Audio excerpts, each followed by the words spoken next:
আসসালামু আলাইকুম প্রিয় গাইস, শুভ সকাল। যে যেখানে আছেন সবাইকে জানাই সকালের শুভেচ্ছা। দেখতে পাচ্ছেন আমি আজকে চলে আসছি কোথায়? আমি চলে আসছি আজকে এই যে নদীতে। এই যে এটা নদীর এক সাইড, এটা হচ্ছে আর এক সাইড। আর আমি এখন পানির ভিতর নামছি। এই যে দেখতে পাচ্ছেন আমার পায়ের নিচে পানি। আসলে নদীতে আসার কারণটা হচ্ছে আমি মাছ ধরা দেখতে আসছি। মাছ কিভাবে মাছ মারে কিংবা মাছ ধরে। হ্যাঁ, পানির ভিতর সকাল সকাল নামতেও একটু সমস্যা হচ্ছে।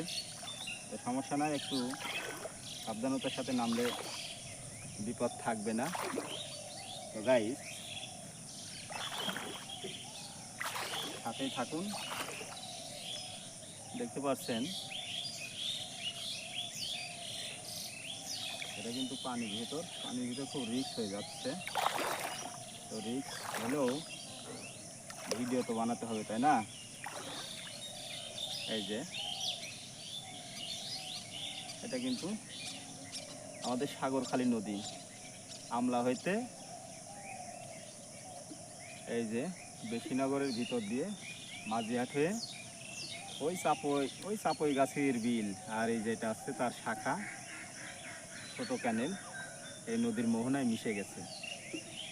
তো যে কথা বলতে চাচ্ছিলাম, একসময় এই নদীতে মানে অসংখ্য মাছ ছিল। সেই মাছগুলো এখন আর দেখা যায় না, গেলেও খুবই কম। কেননা বিভিন্ন রকম রাসায়নিক পদার্থ ব্যবহার করার কারণে নদীর মাছগুলো আস্তে আস্তে বিলুপ্ত হয়ে গেছে, মানে মারা গেছে। তো নদীতে এক সময়, বিশেষ করে এই সময় পাট জাগ দিলে মাছ ভাসতো, কিংবা শীতকালেও অনেক সময় মাছ ভাসা দেখা যেত। তো সেই জায়গা থেকে এখন আর মাছ খুব একটা দেখা যায় না। তারপরেও নদীতে অসংখ্য মাছ মারা জাল মানে পাতা হয়। তো মাছ মারা জাল যেহেতু পাতা হয়, সেহেতু মানে মাছ আর এত বংশ বিস্তার করবেই কীভাবে? যদিও এটা আল্লাহর নিয়ামত, তারপরেও অতিরিক্ত মারার কারণে আমরা মাছের আগের মতো আর দেখা পাই না। আগে এই নদীতেই চিংড়ি, পুঁটি, বোয়াল, গজার, মানে এক কথায় যেসব মাছগুলো আমরা প্রতিনিয়তই মানে খেতাম, সেটা হচ্ছে এই নদীরই মাছ। এই নদীরই মাছ হাটে বাজার থেকে আমরা কিনে খেতাম, মেরে খেতাম এই নদী থেকে। আসলে নদী তার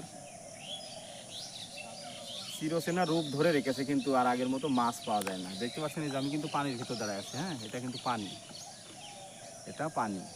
এই যে আমার পিছনে একজন, আমি জুম